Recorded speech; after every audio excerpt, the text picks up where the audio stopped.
overturn it for the full time of the Trump administration. And now you've taken it to the Supreme Court, and we will fight. That fight there. But I'm very proud of the work of our chairman to bring our agenda for the people and the work of the committee members. Second part of our agenda was to lower healthcare costs, bigger paychecks by building the infrastructure of America, and to do so in a green way for the future. It was a very lengthy bill, 25 hours of in the Rules Committee. So not in the Rules Committee, but in the amendment process, and then a long time on the floor. I want to salute the maestro of it all, Peter DeFazio, but many other chairmen played a role in that, and I've acknowledged them. But this is it's broad bill, it's transformational, it's the biggest and greenest infrastructure bill in the history of our country. And it's about roads and bridges and surface transportation for sure. It's also about clean water. Some of our water systems are over 100 years old, made of brick and wood, and now this will be resources there to change that. It's about infrastructure for broadband, so that all children, all families in our country can have distance learning and telemedicine and all that takes, whether they live in rural areas, which is a focus on rural, or urban deserts in that regard. Interestingly, Senator McConnell complains this so-called infrastructure bill would siphon billions in funding from actual infrastructure to funnel into climate change policies. Exactly. We're not siphoning off money. We're building the infrastructure for the future, not for the 50s. And we're doing it in a way that cleans the air. Is a health issue, clean air, clean water. It's a economic issue, transportation, transfer of product from farm to market, and the rest. It's a fabulous bill. It would take too long to go further into it, but be sure it's the safest and greenest infrastructure bill. We're proud of this legislation because you know what? It advances environmental justice. In our healthcare bill, it was about justice in healthcare, addressing the concerns of previously underserved communities who are now more drastically affected by the coronavirus. Part of it was all, again, in that regard, many of you were there when we were on the steps of the Capitol, rolling out the Solving the Climate Crisis Action Plan, led by Congresswoman, Madam Chair, Kathy Castor of Florida, the most detailed, sweeping climate plan in over a decade, reflecting over 100 hearings across nearly every committee in the Congress. Lower healthcare costs, bigger paychecks, cleaner government. And the cleaner government piece in the last few days, the centerpiece was the George Floyd Justice in Policing Act, which will fundamentally transform the culture of policing, of ending police brutality and bring accountability to our police departments. It will save lives. It recognizes that overwhelmingly our men and women in uniform take great pride in the integrity that they bring to their job, but some don't. And this bill addresses that. And we're so proud that George Floyd's family allowed us to name the bill for him. They said it met their standards. That was last Thursday. On last Friday, we proudly, for the first time, the House voted to grant statehood to the District of Columbia. Our as members of Congress, again, our priority, and even all elected officials, safety is our top priority. If the people aren't safe, what is the rest? The rest of it doesn't matter as much. In matter of intelligence, force protection is a top priority to protect our men and women in uniform. before the initiation of hostilities or in response to them when they are in danger, their protection is of the highest priority. And so when there are allegations of threats to our men and women in uniform, we expect the President of the United States to give them that same force protection, that same priority. And we are disappointed that that has not happened. In the last I've called for Russian sanctions to be expanded. In our last Russian sanctions legislation, you may recall, we had a strong bipartisan bill that was to be sent to the president, but the White House said they wanted us to take out the sanctions on Russia that pertained to the intelligence and the defense sectors, the very sector that is accused of possible threats on our men and women in uniform. We have to restore those. Whatever else happens of this, we must restore those sanctions and we must act upon them. While we're in the international arena, as many of you know, I saw some of you there this week, Beijing passed its so-called national security law, which signals the death of the one country, two systems principle. When I say I saw some of you there, I meant the Foreign Affairs Committee hearing yesterday. As one who has worked on human rights in China in a bipartisan way with our colleagues across the aisle, across the Capitol, it was so encouraging to see the room was an overflow crowd of members from both sides of the aisle. Of course, we had to keep our distance, and therefore the members, some had to sit in the shall we say, audience, and others had to come in virtually. But it was the fullest participation for us to review what is happening there. It was a proud and broad bipartisan participation to shine a light and condemn this law. Congress, and again on a bipartisan basis, and united in our mission to hold Beijing accountable. Last year, the House passed the Hong Kong Human Rights and Democracy Act, and yesterday we passed Hong Kong Autonomy Act, which had already passed the Senate, and that is to help end China's campaign of cruelty against Hong Kong. You've heard me say it again and again. If we don't speak out against violations of human rights in China because of commercial interest, we lose all moral authority to speak out against human rights violations any place in the world. Getting back to the flag and the 4th of July, we take that pledge every day in the civic arena. Pledge to the flag ends with liberty and justice for all. And everything that I talked about here, whether it was healthcare or job security or environmental justice or justice in policing or statehood for the district, we're talking about liberty and justice for all. That has to be central to all of the legislation that we have put forth. And I'm proud to say that it has been in this array of bills that came forth between last Thursday and yesterday evening. And now we'll come back, we'll continue our work in committee to bring forth legislation when we come back. Central to them all will be liberty and justice for all, especially poignant for us as we observe the 4th of July. Any questions? Madam Speaker. Yes, ma'am. Thank you, Madam Speaker. My question is about Hong Kong. There is a new proposal that grants refugee status to Hong Kong residents. Do you support that bill? There's a bipartisan bill on that. And also, what is your overall reaction to mass arrests in Hong Kong during July 1st protests against the security?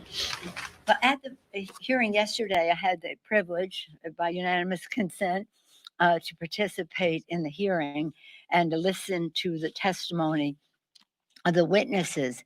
And I said there, one of my concerns about the law was, is it starting now that you cannot, you can practically do nothing. You have no expression of anything that you would not be susceptible to prosecution, probably in Beijing.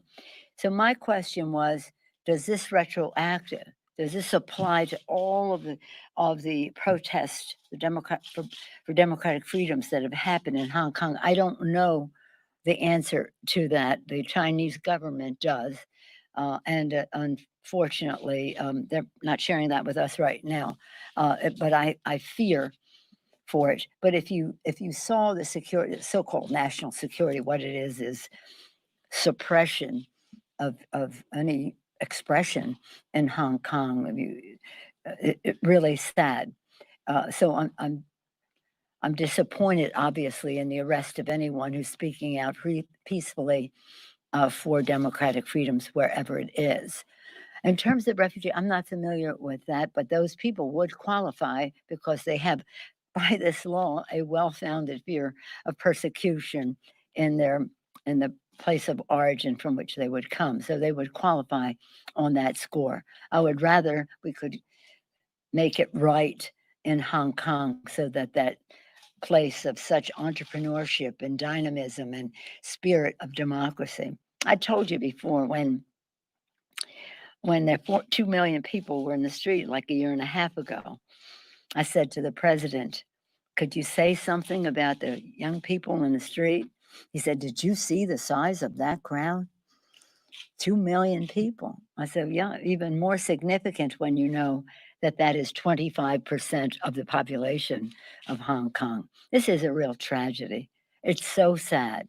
But in the Congress, in the House, and in the Senate, in a very unified way, we have all worked together. It has been, for me, a joy to be bonding with my colleagues on both sides of the aisle, both sides of the Capitol, on this very important issue. And the Republicans have been there every step of the way.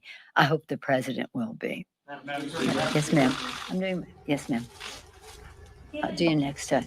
Given the briefing that you have received today, do you think that the president should have been verbally briefed on the information related to Russian bounties? Having nothing to do with the briefing that we had today, I think the president should have been verbally briefed on it. But I thought that before the hearing, and it has nothing to do with anything that we were presented at the hearing. Of course, the president should have been briefed. This is of the highest priority: force protection, a threat to our men and women in uniform. The president, it was in his PDB, Presidential Daily Brief, but he wasn't verbally briefed. But that doesn't mean that he shouldn't have read that. But again, it having nothing to do with what we saw today. Yes, sir. To that end, though, I know that you're always limited in what you can say about these briefings here. Right. Some have said that this information should have been things that the Gang of Eight or others would have known about. That said, can you comment if you did know about this? I didn't know about it, but I will say this.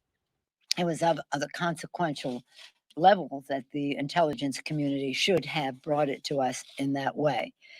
But what is important is the president's relationship with Russia. This is at the same time as the White House was aware of this threat to the security of our men and women in uniform. The president was still flirting with the idea of having Russia be part of the G8 in total opposition to the wishes of the other members of the G8. They weren't there, Russia wasn't, because of their annexation of Crimea, their invasion of Ukraine. You can't be in the G8 or G7. So why weren't they not raising this to a level to say to the president, this is not a good time for you to be saying Russia should be part of the G8, when in fact there is reason to suspect that Russia was threatening the security of our men and women in uniform. So, Madam Speaker, Garrett, to that end, what should happen now? I mean, you mentioned potentially restoring those sanctions. Yes. I know you just had this briefing, but do you think there are other steps that Congress should take in light of everything we're learning about this episode? Well, let me just say, and Garrett referenced my statement about, I said it earlier, I think, that when Congress, in a bipartisan way, passed sanctions on Russia, the administration told us to take out the sanctions on the GRU, the intelligence, as well as the defense sectors of Russia. Those should definitely still be. They were there in a bipartisan way. It's just the administration wanted them out. I don't know why. So we should have those in there in any event. As this proceeds, we'll see what other sanctions there should be. But we want to remove all doubt in anyone's mind that just because it's Russia and just because all roads for President leads to Putin doesn't mean that we shouldn't be taking careful guard of our elections, because 24/7 they are trying to undermine the integrity of our elections again, and other concerns that we have about Russian behavior and cybersecurity in actual security issues. But we don't subject it to the same kind of scrutiny this administration doesn't, because it's Russia. Yes, sir. On the domestic, Okay. oh, did I cut somebody One, off? two, then. Okay, I'm sorry. Okay. On the domestic front, Yes. you're leaving now for a few weeks. You come back July 20th. Is there enough time to negotiate a compromise on some of the next COVID relief Of course. package? Yeah, of And course. what First of about all, I'm not immunity? leaving for 2 weeks, so don't give my husband and my family any thought that I will be there for 2 weeks. No, we come back the beginning of next week with the Appropriations Committee, starting actually on Monday for some subcommittees, my understanding for sure, Tuesday, so that they can the subcommittees can do their work on appropriations, and then the full committee in the week after can do their each of those bills, so that when we do come back, we're ready to go to the floor. Many people will be here. Some will be virtual, some of it hybrid, some of it actual, some of it virtual. We'll see. But Congress will be intensely working, not just Appropriations Committee, but that is what must be done by September 30th. So that has a priority. And last night they didn't go too late. They were at a reasonable time. The defense bill was passed. The NDA, the National Defense Authorization Act, 56-0. Completely bipartisan bill. We were very proud of that. But yes, no, we know we have everything we have in the HEROES Act is something the Republicans had voted for before, except one thing, which is a stronger OSHA standard to protect our workers. But everything else in the bill they voted for before. So this is nothing new to them. Some of it bigger, some of it fresher, but all of it something they voted on before. And we're having, how this works is the committees do their work, and then what is unresolved gets kicked up to the floor leaders, and what's unresolved there, obviously the president is going to sign the bill, would weigh in there. So they know, they've made their overtures. They also have said publicly that this or that should be in the next bill. So we anticipate we will have a bill. Yes, sir. Madam Speaker, back, if I may, to the intelligence aspect of this, the White House continues to say that this is not yet verified. One of the reasons that the president, it did not rise to his level. It sounds like you're speaking about this maybe a little bit more conclusive than the White House believes that it is. Is that your view? Let me just say this. You got the con. The White House put on a con that if you don't have 100% consensus on intelligence, that it shouldn't rise to a certain level. Well, we would practically be investigating nothing if you had to start off at 100%. So don't buy into that, and neither should does the intelligence community. It's it's gathering intelligence, and they have enough intelligence to know where we have to go next with it. So I don't know what the point of your question is, that just because they didn't have 100% consensus, should this be not briefed to the President of the United States? when it involves the security and safety of our men and women in uniform. As we said in our statement, Chuck Schumer and I, he should spend more time reading the daily presidential brief, the presidential daily brief, whatever, than planning military parades and preserving the relics of the Confederacy. Madam Speaker, Yes. on that topic, you obviously care a lot about symbols and symbols of America. I think my take was a little clearer. Can you update us on where you think things stand with the Confederate statues remaining in the Capitol? And if you just assume that now that's left to the states because Leader McConnell is not engaging? And also, former Vice President Biden said this week, he believes there's a distinction for Jefferson, Washington. Both of those men, there's a bust of Washington and a statue of Jefferson in the House side, which you control. Do you believe there's a distinction, or should there be a conversation about those representations as well? I do believe that if people have committed treason against the United States of America, their statues should not be in the Capitol. And we took down the paintings of the speakers who were members of the Confederacy. And there will be legislation coming forth to remove those same people who meet that low description if you've committed treason against the United States of America. It's not about Washington and Jefferson. It's about Alexander Stevens. Read what he said about people. It's about the president of the Confederacy, whose statue is up there, who committed treason against the United States. So that's the clarity that we should have. Some of it is the states have put them there. The states may want to review. But in the meantime, while they may be in the Capitol, we can decide where they are in the Capitol. Thank you all very much. Happy 4th of July. Take care. Keep a distance. Wash your hands. Happy 4th. Thank you. Thank you.